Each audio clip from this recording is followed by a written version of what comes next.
Have you ever really stopped to think about how plants drink? I mean, it's this silent, invisible process that's happening literally all around us, all the time. And as we're about to see, it's way more dramatic and fascinating than you might think.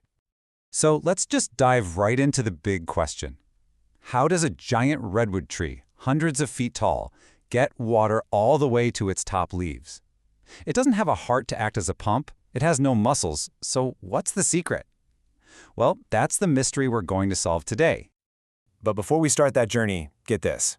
Of all the water a plant works so hard to soak up from the ground, only about 5% of it is actually used for photosynthesis to make food. Just 5%. So where does the other 95% go? Well, a huge amount of it is basically for air conditioning. Yeah, the constant evaporation from the leaves actually cools the plant down, just like sweating cools us down. It's this incredible personal cooling system.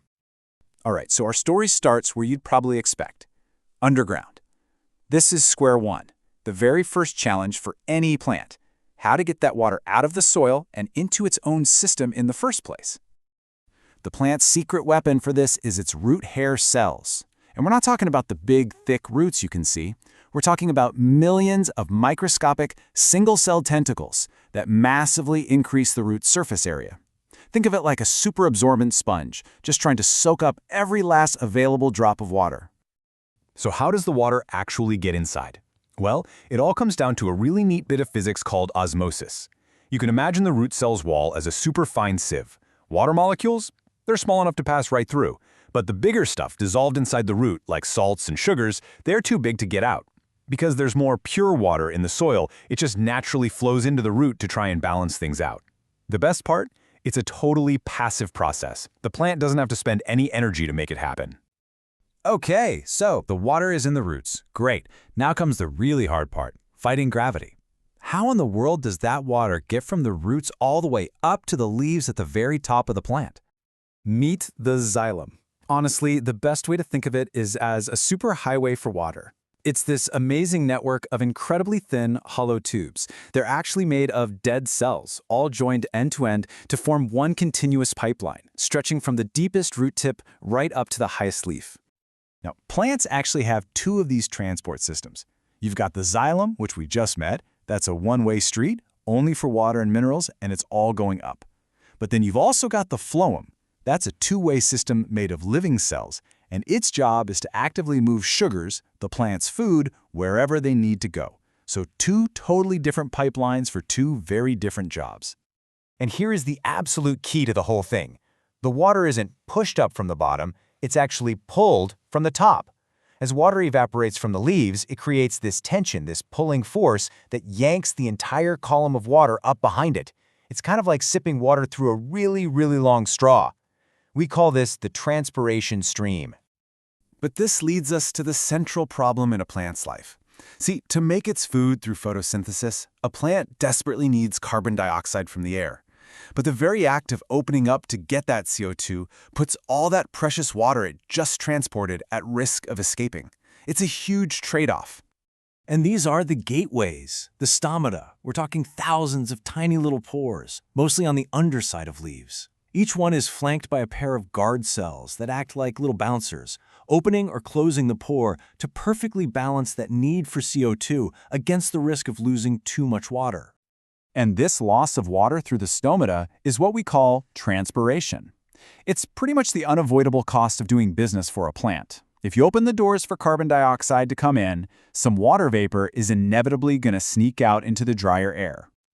And, certain conditions can really speed this whole process up. Think about a hot, dry, windy, and sunny day. That plant is in for a rough time. The heat speeds up evaporation. The low humidity creates a stronger pull for water to leave. The wind blows away the moist air right next to the leaf, and bright sunlight tells those stomata to open wide for business. It's basically a perfect storm for dehydration. So, if a regular plant struggles on a hot day, it makes you wonder, how does a cactus even exist in the desert? Well, it turns out they are true masters of water conservation, and their adaptations are just brilliant solutions to all the problems we've just talked about. Cacti basically have a whole survival toolkit to fight transpiration. Those spines, they're actually modified leaves designed to have almost no surface area. They have a thick, waxy skin that's like a waterproof jacket. The fleshy stem is a giant water tank. The roots are expert foragers, and they just have way fewer stomata to begin with. It's a total evolutionary masterpiece. So this whole incredible process is completely invisible to us, which raises the question, how do scientists actually study and measure it? How do they know all this is happening? And that's a fantastic question, right? We can't actually see the water moving up the xylem or evaporating from the leaves, but scientists have come up with some really clever ways to make this invisible process visible. This piece of kit is called a pedometer. Now, it doesn't measure transpiration directly, but it gives us a really good estimate by measuring how much water the plant is taking up. You set it all up, introduce this tiny little air bubble into the tube, and then you just time how fast that bubble moves. That speed tells you the rate the plant is drinking. And you get real, solid data from it. For example, in one experiment, someone pointed a fan at the plant to simulate a windy day, and they calculated a water uptake rate of 6.8 millimeters per minute. It just goes to show how quickly this whole system responds to changes in the environment. Okay, and what about counting those thousands of tiny stomata? You can't just look at a leaf and see them. Well, there's this beautifully simple and clever method where you just paint a thin layer of clear nail varnish on the leaf.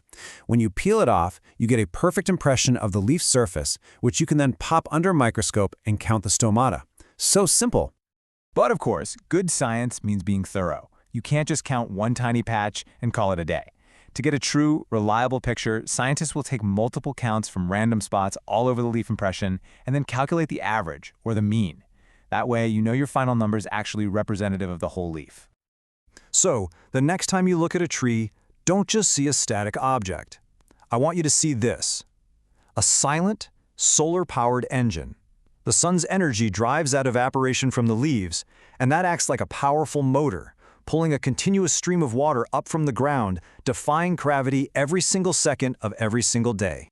And that leaves us with one last big thought. We've seen just how sensitive this whole system is to its environment, right?